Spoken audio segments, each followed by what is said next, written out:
Hello बच्चों, स्वागत है आप सभी का हमारे एक और नए वीडियो में।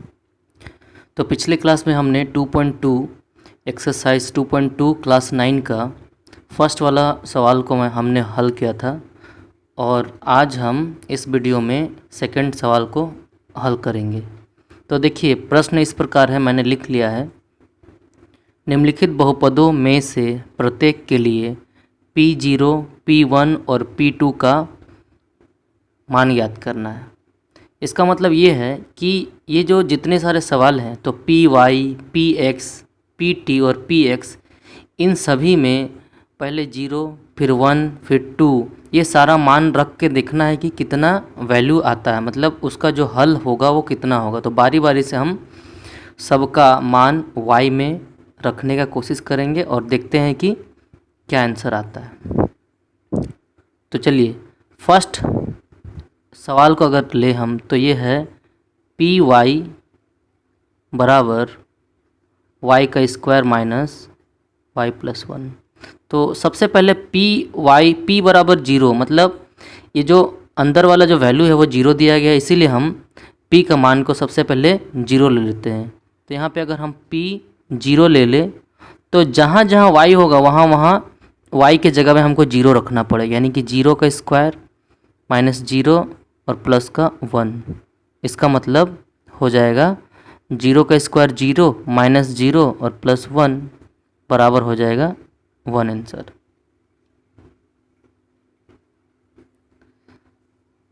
पुनः जो है ये P और ये y के जगह पे हम 1 का मान रख लेते हैं, तो यहाँ पे 1 रख लेते हैं। तो जैसे ही 1 रखेंगे तो जहाँ भी y है वहाँ हमको 1 रखना पड़ेगा, माइनस 1 और प्लस का 1। तो ये हो जाएगा आपका 1 माइनस 1 और प्लस का 1। तो देखिए 1 माइनस 1 0, तो 0 प्लस 1, तो 0 प्लस 1 बराबर ये हो गया 1 आंसर। तो ये भी 1 आया यहाँ पे और यहाँ भी आपका 1 आ गया।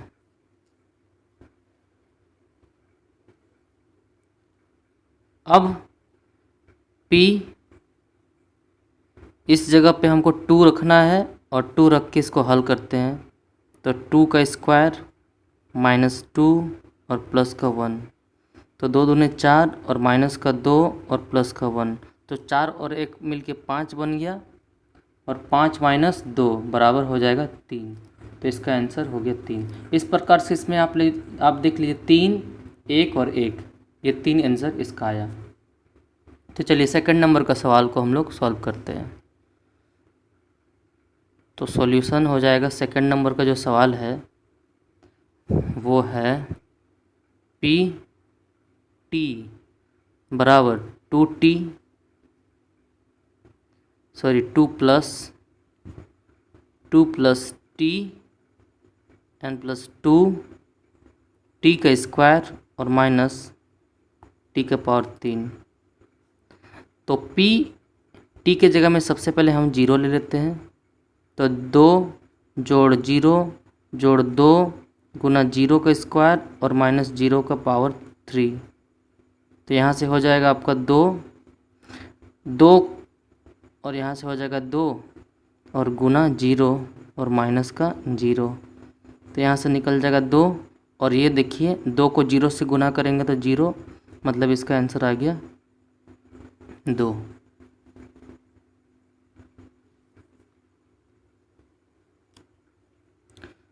पुनः 1 वैल्यू लेने से हमको क्या आ जाएगा, तो 2 प्लस 1 प्लस 2 इंटू 1 का स्क्वायर और माइनस 1 का पावर 3।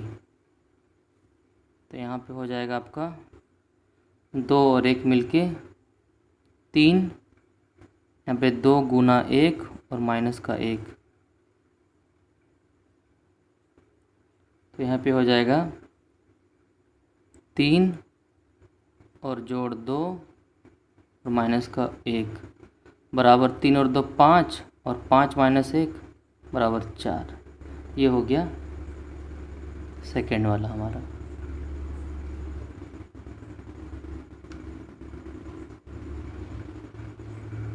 इसके बाद जो थर्ड वाला है वो कुछ इस प्रकार होगा।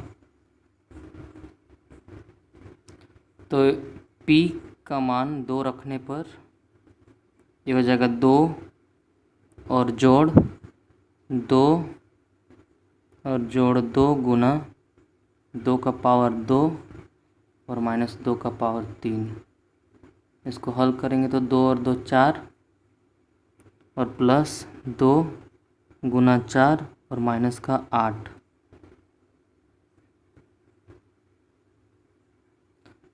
तो 4 जोड़ 4 दूनी 8 और माइनस का 8। तो ये दोनों 8 और 8 माइनस हो गया तो 0, तो बराबर मेरा आंसर आया 4। तो इस प्रकार से दूसरा सवाल भी सॉल्व हो गया है। अब बढ़ते हैं तीसरे सवाल की ओर। तो चलिए तीसरा सवाल मैंने लिख लिया है। तो इसमें सबसे पहले जो p है इसके जगह में 0 का मान रखने पर 0 का पावर 3 यानी कि इसका आंसर 0। पुनः 1 रखने पर 1 का पावर 3, इसका मतलब इसका भी आंसर 1।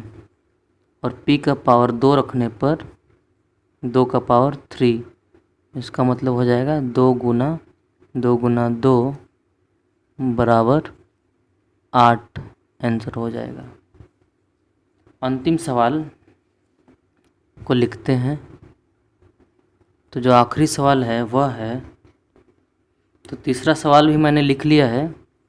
अब देखिए x के जगह पे 0 का मान रखने पर 0 माइनस 1 0 प्लस 1, तो यहाँ से निकल जाएगा माइनस का 1 और गुना इधर निकल जाएगा प्लस का 1, तो इसका मतलब हो जाएगा माइनस का 1 इसका आंसर।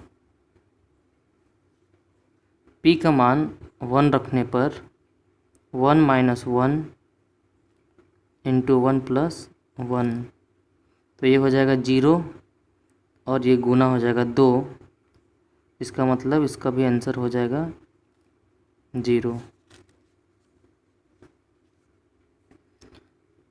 x का मान 2 रखने पर 2 माइनस 1 और गुना 2 प्लस 1, तो 2 माइनस 1 1 और गुना यहाँ पे 3 बराबर 3 आंसर इसका आया।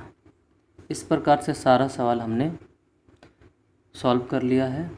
आशा करता हूँ आपको समझ में आया होगा।